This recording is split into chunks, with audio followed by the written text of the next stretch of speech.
अस्सलामुअलैकुम व्यूअर्स। इस वीडियो में हम एडजेक्टिव्स के यूज़ के हवाले से एक प्रैक्टिस एक्सरसाइज को सॉल्व करेंगे। जैसा कि मैं पहले भी तकरीबन हर एक अपनी वीडियो के अंदर इस बात का तज़किरा करता हूं कि अगर आप किसी लैंग्वेज को सीखना चाहते हैं तो इसके लिए आपको बहुत ज़्यादा प्रैक्टिस की ज़रूरत है। प्रैक्टिस के बगैर आप लैंग्वेज को नहीं सीख सकते, उसको यूज़ नहीं कर सकते, उसको समझ नहीं सकते।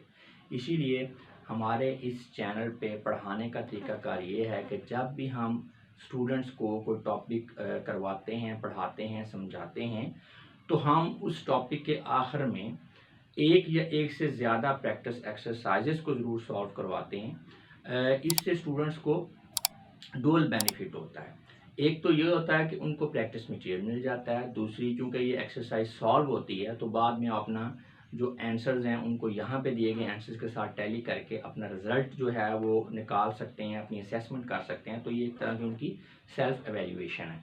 तो जब स्टूडेंट्स जो हैं वो किसी टॉपिक को करने के बाद जब उसकी प्रैक्टिस एक्सरसाइज को सॉल्व करते हैं तो उसमें उनकी एक आध गलती है तो उसका मतलब है उनको टॉपिक की समझ आ गई है। लेकिन अगर उसमें गलतियाँ उनकी ज़्यादा हो रही हैं तो इसका मतलब है अभी टॉपिक को मज़ीद समझने की ज़रूरत है। तो फिर पीछे जाके वो जो है उसको रिपीट करेंगे, टॉपिक को दोबारा से समझने की कोशिश करेंगे और फिर प्रैक्टिस एक्सरसाइज को सॉल्व करेंगे। तो हमने ये जो प्रैक्टिस एक्सरसाइज है इससे पहले हमने जो है वो एडजेक्टिव्स का इंट्रोडक्शन जो है वो समझा, इसकी डिफरेंट काइंड्स को स्टडी किया, आइडेंटिफिकेशन को समझा। उसके बाद हमने इसके फॉर्मेशन ऑफ एडजेक्टिव को समझने की कोशिश की और एडजेक्टिव का जो यूज़ है उसको समझा है। तो अब उसके बाद ये 4 प्रैक्टिस एक्सरसाइजेज दी गई हैं जिनमें ये दूसरी है। तो अब उसमें ये चीज़ है कि आप जो हैं जब अपने उस टॉपिक को कर लेते हैं उसके बाद आप पहली प्रैक्टिस एक्सरसाइज जब सॉल्व करेंगे तो अगर तो उसमें आपका रिजल्ट ठीक है तो उसके बाद आप सेकंड एक्सरसाइज पे चले जाएंगे, उसमें रिजल्ट ठीक है तो थर्ड एक्सरसाइज में। इस तरह प्लेंटी ऑफ जो है ना प्रैक्टिस मटेरियल आपको मिलता जाएगा। 4 एक्सरसाइजेज बनाने का मकसद ये है कि इन एक्सरसाइजेज का जो कॉम्प्लेक्सिटी लेवल है, यानी एक के बाद जो दूसरी है वो उससे मुश्किल है, तीसरी उससे मुश्किल है, तो इस तरह से आप जो है आसानी से मुश्किल की तरफ जाएंगे तो आपकी प्रैक्टिस जो है वो अच्छी होती जाएगी। दूसरा ये इन एक से ज़्यादा एक्सरसाइज को बनाने का मकसद ये है कि जब आप एक प्रैक्टिस एक्सरसाइज को सॉल्व करते हैं और आपका रिजल्ट ठीक नहीं आता, आप पीछे जाते हैं, टॉपिक को समझते हैं, दोबारा अगर आप उसी एक्सरसाइज को सॉल्व करेंगे तो वो प्रॉपर आपकी एवेल्यूएशन नहीं होगी क्योंकि आपने उसको पहले सॉल्व किया हुआ है। ठीक है, तो असेसमेंट तो बेहतर तब होगी ना कि जब आपने दोबारा टॉपिक को समझा है तो क्या इम्प्रूवमेंट आई है। तो उसके लिए आप नई कोई एक्सरसाइज हो, अनसीन हो, तो पहली करेंगे। अगर आपका रिजल्ट ठीक नहीं है, पीछे जाएंगे तो सेकंड एक्सरसाइज आपके लिए अनसीन होगी, वो आपको जो है दोबारा असेसमेंट जो है प्रोवाइड करेगी कि जब आपने दोबारा टॉपिक को समझा तो कितना इम्प्रूव किया। इसी तरह सेकंड में अगर परफॉर्मेंस अच्छी नहीं आ रही फिर टॉपिक को समझेंगे, फिर जो है वो थर्ड को करेंगे। तो इस तरह आप जब चलेंगे तो आपका जो टॉपिक है वो क्लियर होता चला जाएगा। अब पिछली जो वीडियोस थी प्रैक्टिस एक्सरसाइजेज वाली, उसमें जो है वो जो है इसका आप कह लें स्टाइल क्वेश्चंस का, ठीक है, क्राइटेरिया डिफरेंट था, इसमें डिफरेंट है।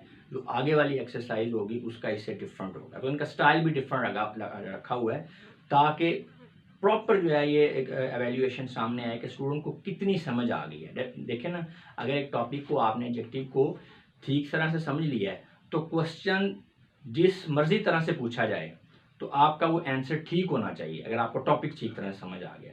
एक तरीकाकार में आप सही कर लेते हैं लेकिन आप क्वेश्चन को मोल्ड करें, उसको चेंज करें, उसका स्टाइल चेंज कर दें तो आप उसको सॉल्व ना कर पाएँ तो उसका मतलब है टॉपिक की आपको समझ नहीं आई। तो जो एक्सरसाइजेज हैं इनका स्टाइल भी डिफरेंट रखा हुआ है, तो स्टाइल की वजह से इनका कॉम्प्लेक्सिटी लेवल जो है वो डिफरेंट है एक एक्सरसाइज का दूसरी से।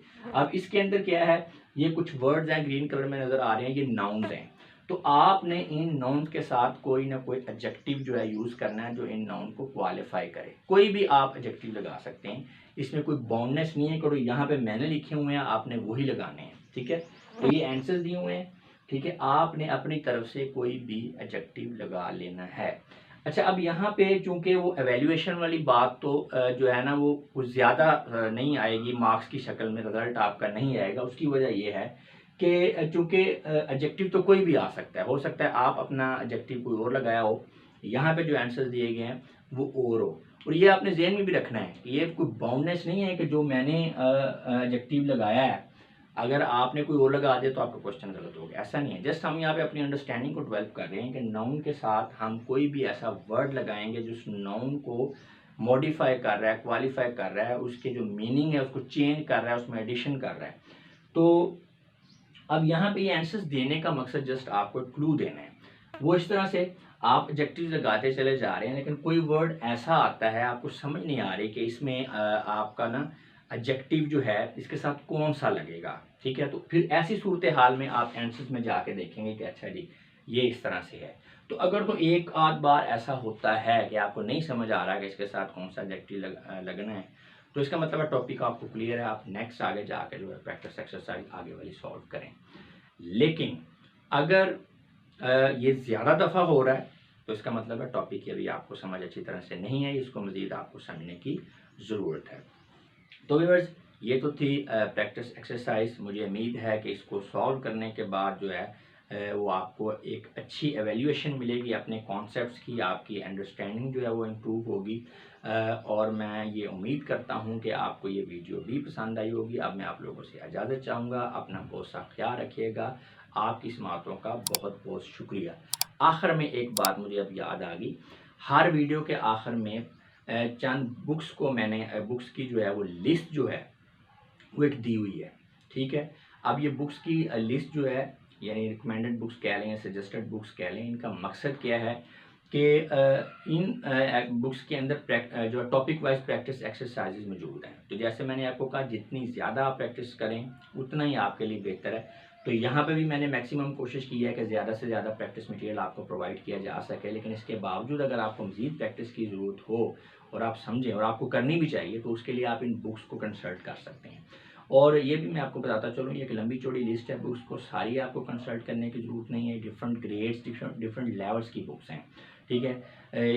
मिसाल के तौर पर एक स्टूडेंट प्राइमरी क्लास का स्टूडेंट है, मिडिल का है, ठीक है, तो उसकी जो रिक्वायरमेंट है लर्निंग की वो डिफरेंट होंगी। ग्रेजुएशन का स्टूडेंट है उसकी डिफरेंट होगी। तो डिफरेंट लेवल्स के लिहाज से बुक्स दी गई हैं। आपने अपना हिसाब लगाना है कि आपको कौन सी बुक पढ़नी चाहिए, आपका लेवल क्या है। तो उस लिहाज से आपने एक वक्त में एक आध दो बुक्स, इससे ज़्यादा नहीं खरीदनी, ना ही आपने कंसल्ट करना है। जब वो ख़त्म हो जाएं तो आप मज़ीद महसूस करें तो फिर नई बुक ले लें। इसका तरीकाकार ये होता है, आप बुक स्टॉल पर जाएँ, वहाँ पे ये सारी बुक्स जो हैं वो निकलवा के देख लें, एक दफ़ा एक नज़र देखें और उसमें से आप देखें कि आपकी सूटेबिलिटी क्या है, और फिर एक आध बुक जो है वो परचेज़ कर लें। सारी बुक जो हैं आम जो हैं वो बुक शॉप से इजीली अवेलेबल होंगी, कोई ऐसी बुक नहीं है कि आपको वो मिले ना। तो ठीक है जी, अब मैं इजाज़त चाहूँगा। खुदा हाफिज़।